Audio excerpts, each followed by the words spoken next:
Hey, what's up, guys? Coach Mac, playfastfootball.blogspot.com.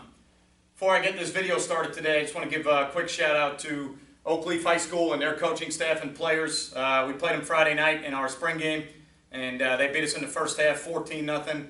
Extremely talented football team, real good coaching staff. They do a great job with what they're doing in their program. They've come a long way in the last 3 years, and it was a privilege for us to be able to play against them, and I think it got our kids a lot better, and our kids saw some really good football. So it's my hats off to those guys. They did a great job Friday night, and we appreciate the opportunity.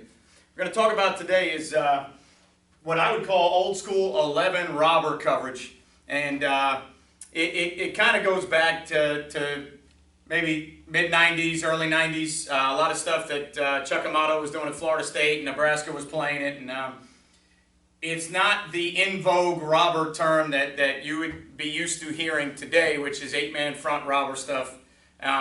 It's more of a man robber concept with a low hole and a high hole player, and I learned it as 11 robber because you had one player low, one player high, as a low hole rat and a high hole free safety post player.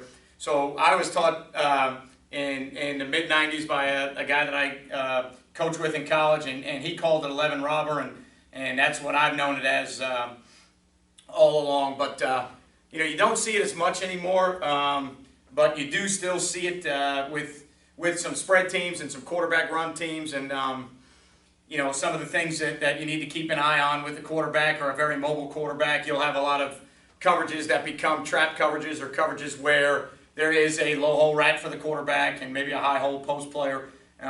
So what I'm going to do today is I'm going to talk about why we put it in as a change-up coverage for us, and the benefits that I think it's going to play for us, and the benefits it's going to add to our defensive package for us. First of all, let's just look at what I've got drawn up is what you would mostly hear nowadays as robber coverage, or the in vogue robber coverage, which would be 8-man front, free safety to the two receiver side playing robber rules, all right, which means he's the ninth guy in the box, he's a run fitter, he's got 2 vertical, and then if 2 goes to the flat or 2 goes underneath, he can rob posted curl of 1, or he can rob maybe away to the other side on the quarterback's intentions. Corners would be typically would be deep half players. There's a lot of different ways you can play it, but for the most part, it's an 8-man front concept with corners that are off as half players, and a free safety who is robbing to the number 2 receiver side. What we're going to do is we are going to play it as a man concept, and versus 2-back teams, it's going to give us 2 safeties that are extra run fitters that are going to provide really some force on perimeter runs, and then they're also going to provide cutback help on inside runs.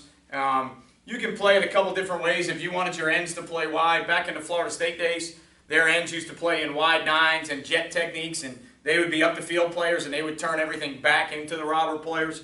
I don't like changing the reads for my ends all that much. We have a hard enough time getting them to wrong arm and spill off of down blocks versus 2-back sets, and I don't like changing that all that much. So the robber safety versus 2-back to the front side probably has to be more of a force defender, with the backside safety and robber being more of a cutback guy. But we'll talk that a little bit in run fits and how we do those things. So we use it more as a man technique versus 2 tight end teams. We use it to take away some run pass option stuff versus 1-back. We use it as a change-up coverage when we're getting a lot of bubble screens or things to the number 2 receiver versus our standard 2-read palms look. But what I really like about it is it's also a change-up versus tight end sets. It's a change-up to our standard static over front.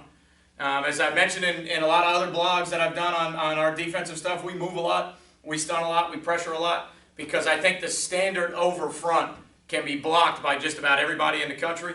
So we want to find ways to get out of that static standard overlook that everybody knows how to block, and they know where the 3 is, and they know what you're going to do to a tight end. If you give them a 7 or what some people would call a 6 or a 6-eye, inside eye on a tight end, they know how they want to block that. They can pin and pull on outside zone stuff. So we want a way to kind of change the static over front that we play in.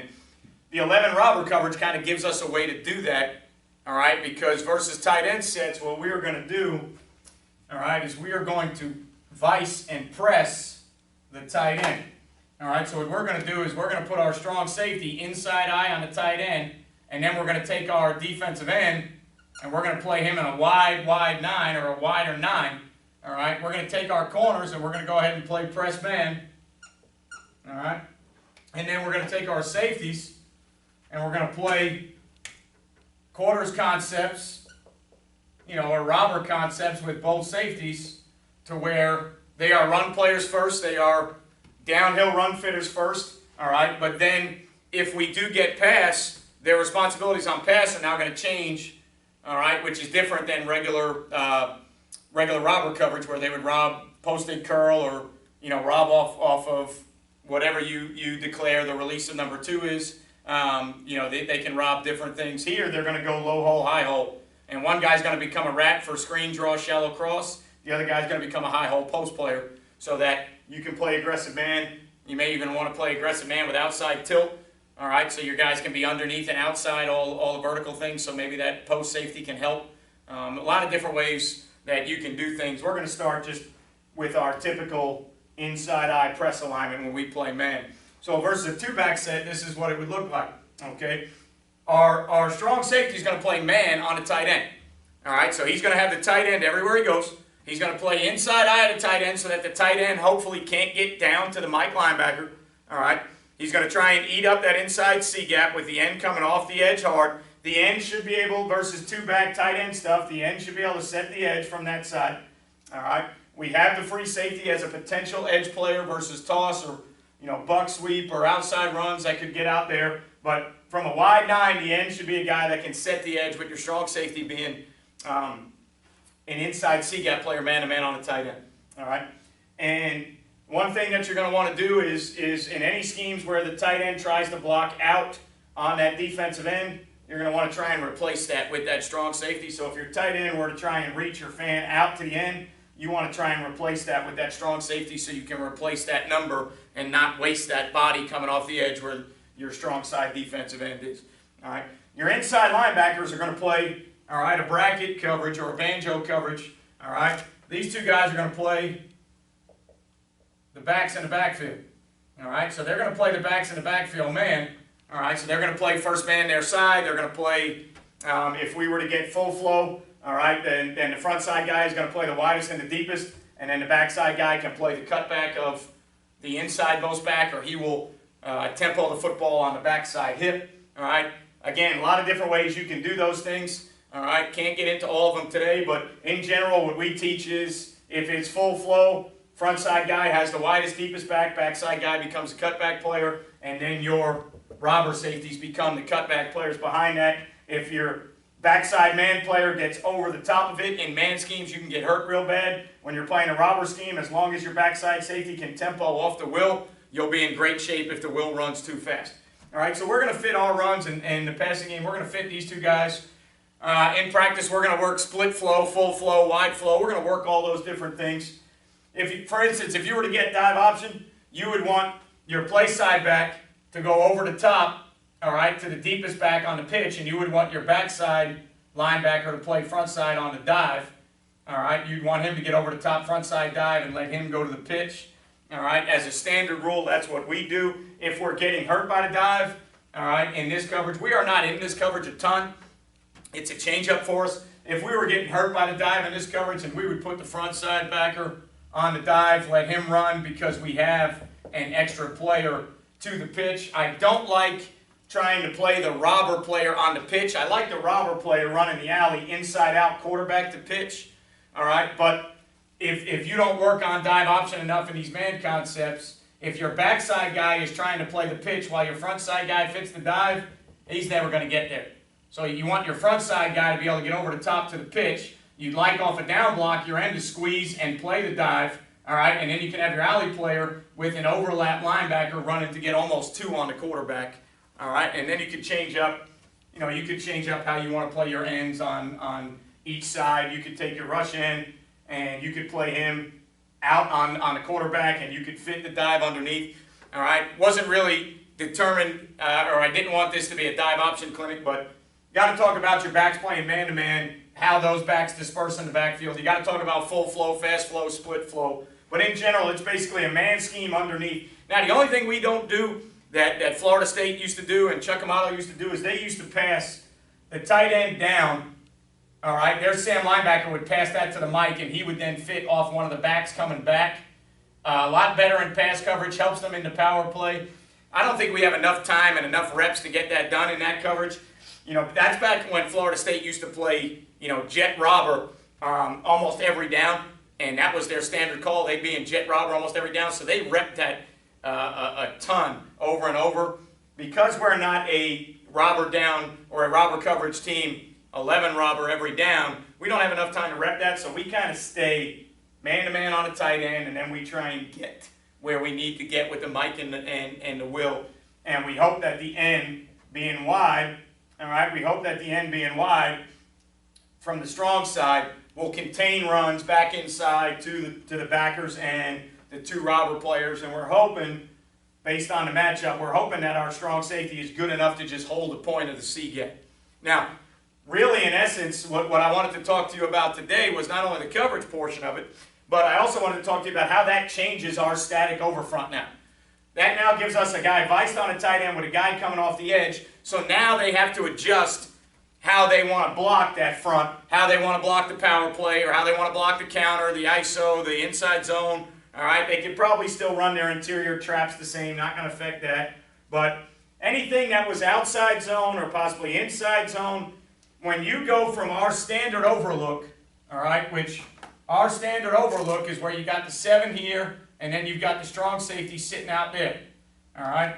When we change it up a little bit, and now we put the strong safety there, and we put the end out wide, even though in essence we still have a C-gap player and a guy off the edge, all right, it presents a different look to the offensive line than they've been used to. Really, in general, a good offensive line coach is going to treat that almost as if it's a pressure, all right, and as if that strong safety were up on the ball coming off the edge, all right, because really, in essence, we still have a C-gap guy and a D-gap guy, but anytime you vice a player on the tight end, even if it's just out of a standard over front, you don't go to a double eagle bear look like the 46 look, or anytime you vice man a guy on the tight end and put a guy on the edge outside where you have a C-gap, D-gap player with, two immediate threats towards the edge, that changes the look of the front, and it changes how other teams are going to block that.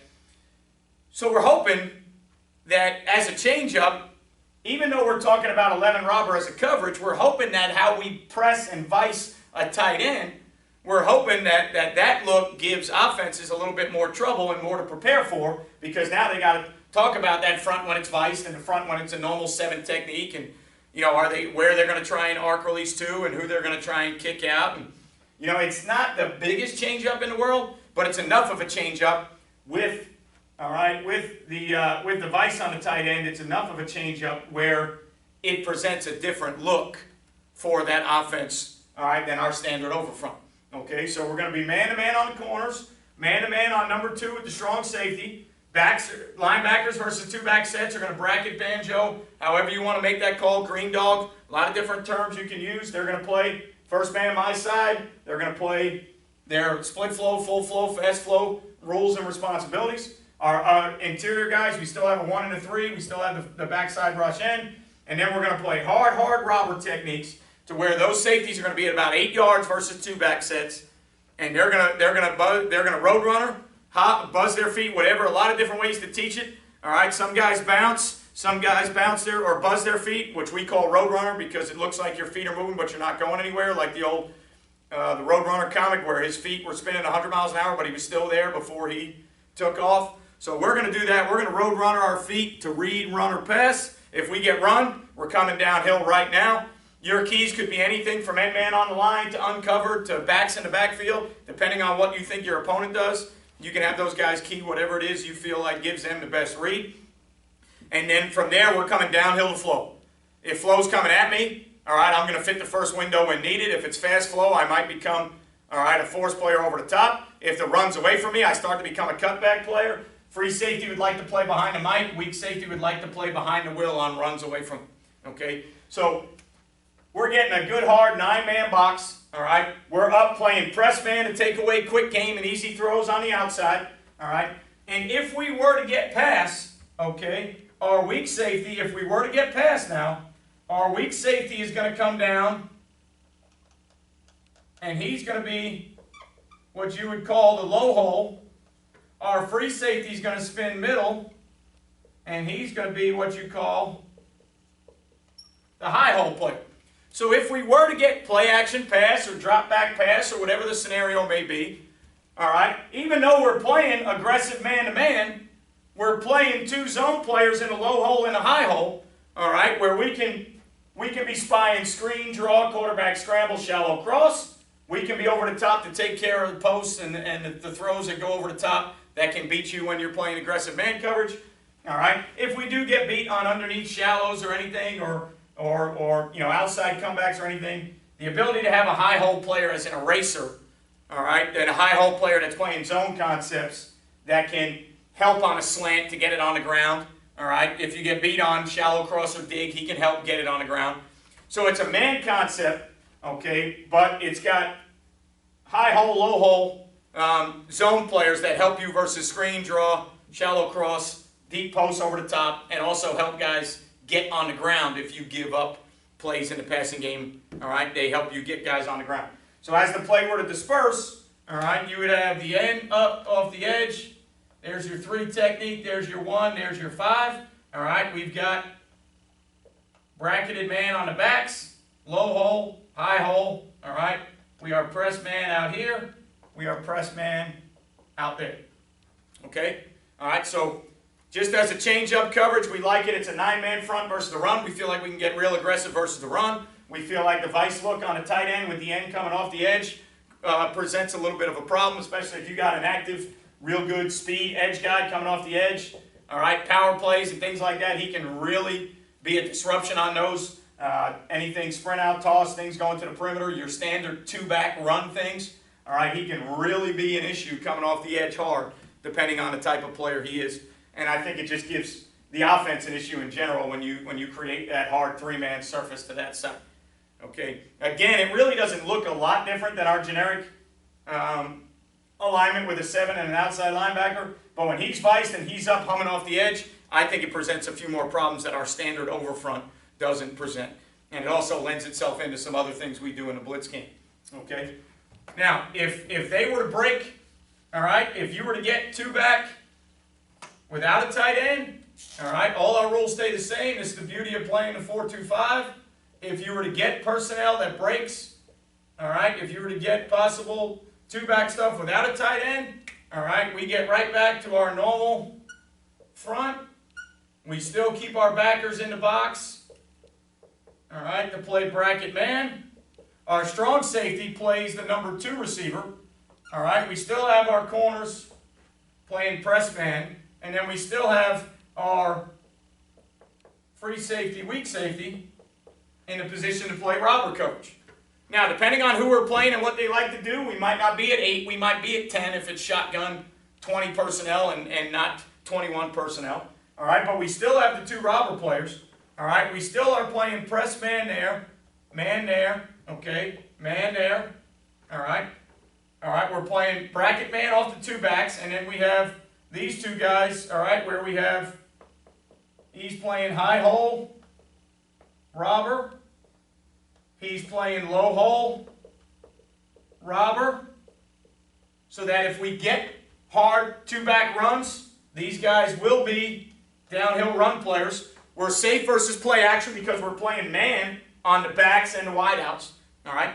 Really good versus RPO stuff if teams are trying to throw, if teams are trying to RPO off of maybe the fold guy in your palms look, or maybe possibly off the mic. Playing aggressive man-to-man really helps you in the RPO stuff. All right, so now if they were trying to go, maybe some type of inside ISO or some type of inside run, and they were trying to RPO off of run-pass option off the strong safety, folding in the box, okay? Because in our palms look, or in our base defense, all right, the strong safety would be a fold player into the box.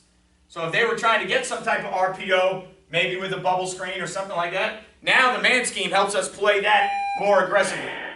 Sears, if you're on campus, would you please call the front office or come to the front office? Mr. Sears Wilson, if you're on campus, would you please call the front office or come to the front office? Thank you. Apologize, the beauty of live video is I'm shooting it in a classroom just like everybody else that teaches and coaches, and sometimes things like that occur.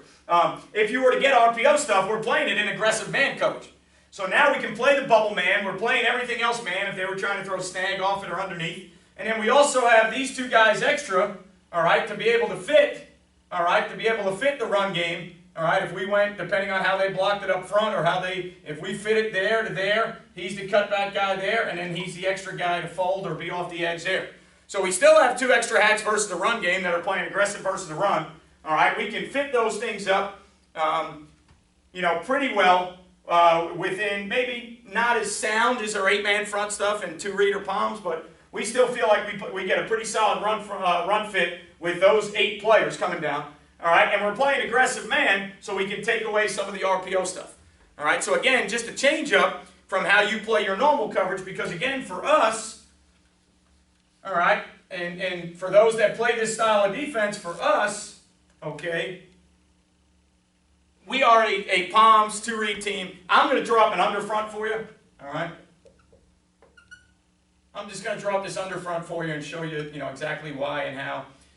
Versus a 2-back set like this, with an under front with an open B gap here, your overhang player, all right, has got to be actively involved in the run game. Even though the Mike is your B gap player here, when the ball gets run away from the Mike, the first open gap to fold in is going to be that B gap there. So when you have an open B gap to that side, your strong safety, this guy's got to be active. If you're playing corner here, free safety here, and you're playing some type of 2-read to that side, okay?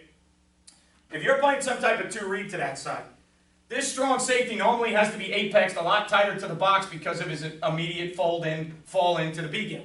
When that happens, you're going to get a lot of these RPO bubble type deals where they're going to make this corner come down and beat the block of him, and they're going to make this free safety come up and tackle in space. If you play this style of defense, that's what you're going to see. Okay, you're going to see that aggressive type of situation. All right. When you play and you go from that look to where you switch it up and play robber, now your strong safety is there with your free safety there. When you get the RPO bubble, he drives the bubble, and now when they see him drive the bubble and they give, your extra helmet comes from that free safety coming down right there. So it's a really good change-up to help you versus RPO stuff. Another thing, it's a really good change-up to help versus when you get play action with a team that tries to go 3 vertical down the middle. Any of you that are split field coverage teams have probably been hurt by this before. You're going to get a 2-back set, and you're going to get a strong set in the backfield like this, okay? And if you are a palms or a 2, if you play like we do, and teams study you enough on film, and you put the strong safety there, and then you take a weak safety down here, and you play this corner on the backside there, what teams are going to do, all right, is teams are going to get you play action. All right, they'll usually run some type of hitch, corner, to pull your free safety out, and then they're going to go hard run action. Try and get that number 3 out of the backfield vertical, because versus a split field structure, all right, when you're a 2-eye safety team, split field coverage concepts, once that 8th man comes down to the weak side, they know that the Mike is the 3 vertical player. So they put the Mike in a bind by going hard play action at him, and then they sneak that fullback as number 3 vertical, okay? Anybody that plays this structure of defense, you may have been hurt by that before. If the offense studies it enough, they know that that's something that can give it a problem. Robber coverage allows you, all right, to hopefully play that man so that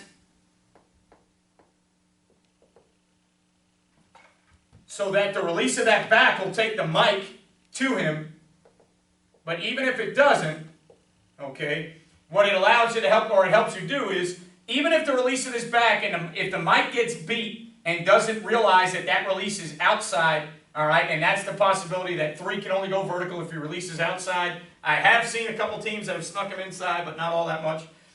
Even though if your safeties come down for run and then see play action, you still have a guy that has a chance to help there and a guy that has a chance to help there. So you're going to gain that free safety as a bonus high hole player, even if he comes down 2 or 3 steps to play run and then says, oh crap, it's play action, he can stick a foot in the ground and go back to the middle of the field, where he'll be a body at least somewhere in the vicinity versus split field coverage where a 3 goes down the middle and either hits you for a home run or a 30-yard gain.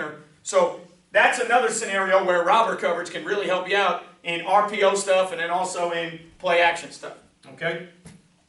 Now, if you were to get one back, all right, again, the beauty with the 4-2-5 is 3 safeties on the field all the time. If we get one back, we just make the weak safety the adjuster. Okay? So if we were to get one back and we're in robber coverage, all we do, all right, very similar to old school Chicago Bears 46 defense. The 46 defense was called the 46 because Doug Plank wore number 46 and he was the adjuster. All right. What we would do is the strong safety would still play 2. Corners would still play 1. Our weak safety versus one back is the adjuster. So our weak safety now comes down. So we got 1 man, 2 man, 2 man, 1 man. All right. And then our free safety kind of goes to the middle of the field to be the high hole robber. And then depending on what you're seeing, you can game plan your free safety. You can, if it's a lot of option stuff with a mobile quarterback, your safety can be down playing off the quarterback. Your safety can be, you can game plan where you want that high hole safety to be. I try not to get him involved too much in one back run fits when he's got to be the high hole player with straight man across the board. But you're still going to end up in the same principle. Your backs are going to now bracket, but they're going to bracket and then they're going to low hole. So if this back were to release front side here, all right, my will linebacker has to be able to play that man, and then my Mike linebacker would become the low hole rat with the free safety as the high hole rat. So versus one back, your weak safety adjusts, all right? You still have one of your backers now become, on the bracket stuff, one of your backers become your low hole player. And for us, you just got to work on your terminology. They make, when it's 2 back and they know they're playing true man, they make a call. When it's 1 back and they know they have to play man to low hole, they make a different call. That's just communication. So versus 1 back, what we're going to do is we're going to go man. Weak safety's going to make the adjustment. Linebackers are going to play man to low hole cut. Free safety's going to play the high hole. Okay? And then we're going to fit all our runs the same. Depending on game plan, we're going to see where we need him as an extra guy in the run game. Now, we don't get 9 in the box versus the run. We don't get 8 in the box versus the run, but neither do they. If they've emptied the box, then it's okay for us to empty the box. All right? So we can possibly get 7 on the run, depending on how aggressive we wanted that free safety to be and what the nature of the other team or the opponent is. We could possibly get him as an extra hat. Okay? But you don't have to panic and get out of it if you get 1 back stuff. You just make your weak safety be the adjuster. All right? You get 3 by 1. Let your weak safety be the adjuster. Okay? So if you get 3 by 1, all right? If you get 3 by 1, let your weak safety be the adjuster, so your corner plays 1. All right? Strong safety 2. Weak safety be the adjuster and play 3. Corner plays 1. All right? Guys in the box play their rules like they always do. Free safety. That's going to be your high hole player. These guys are going to bracket to low hole. Okay? All right, are there some things you can get hurt with in the Q run game? Yeah, there are. All right, but as a change-up coverage and something that you like versus 2 back or versus 21 personnel, in high school there's times where a 21 personnel team can also be a 10 personnel team at any time. They might have backs and tight ends that can be slot sniffers, so you don't know that the personnel changes. So you make the call thinking that it's first down, run down, it's going to be 21, and they come out in 4 wide. You got to be able to adjust. Our adjustment is with safeties. Weak safety is the guy that adjusts versus 1 back sets. Weak safety's got to adjust all, keep the free safety in the high hole. We've got man everywhere. We still have a low hole player. We still have a high hole player. Okay? Not a standard coverage, not an every down coverage. Great change-up, I think. All right? Great change-up. I think it's good to play aggressive man in the passing game. It's good to play with a low hole rat, a high hole rat for screen draw, shallow, all right, post player, deep over the top. All right, I think it's great versus 2 back run to still get a 9-man box, changing the static over front. I think it's great to bring the end off the edge wide in that wide 9 and really bring pressure If you look at some old Florida State film, they really had some wide nines that were great edge guys that really wreaked havoc on offenses. Okay, so I think it's a good change-up in coverage, but it's also a really good change-up for us as a front versus a tight end. All right, and it's something that ties into some other things we do versus a tight end. So anytime you can get a vice man-to-man player on a tight end with an edge guy coming off it, when you're a static over front team, I think you're in business now because that kind of changes your basics, average over front scenario. All right, so again, change-up coverage, old school 11 robber. If you want to look at old Florida State stuff with Chuck Amato or anywhere Chuck Amato's been, that's been a staple of what he did, what he has done. Nebraska used to play it back in the day. All right, it's just low hole, high hole robber with man coverage. A little bit different than the robber you would know or hear from nowadays, where Virginia Tech or 8-man front robber stuff with corners on the half. So don't let the term robber fool you. It's not the same as the robber coverage you hear about in today's football. So tag it 11 robber, all right, or rat, or whatever you want to call it. It's a low hole, high hole. Safety's getting extra in the box. Provides you an opportunity to change your coverage, play some aggressive man, help versus things that you might need help in your normal zone coverages, and get 9 in the box versus the run game versus 21 personnel. All right? As always, guys, whenever you change, make changes or add, you don't play well until you play fast. All right? So make sure all your guys are solid with your base. All right? We couldn't run this coverage last year when I first got here. It's an add-on this year because we're a little bit better in our base scenario, so now we can add on because our players have more time vested in the system. All right? So remember, you can't add on or add things or do things until you have more time vested in, because you won't play well until you play fast. See you next time.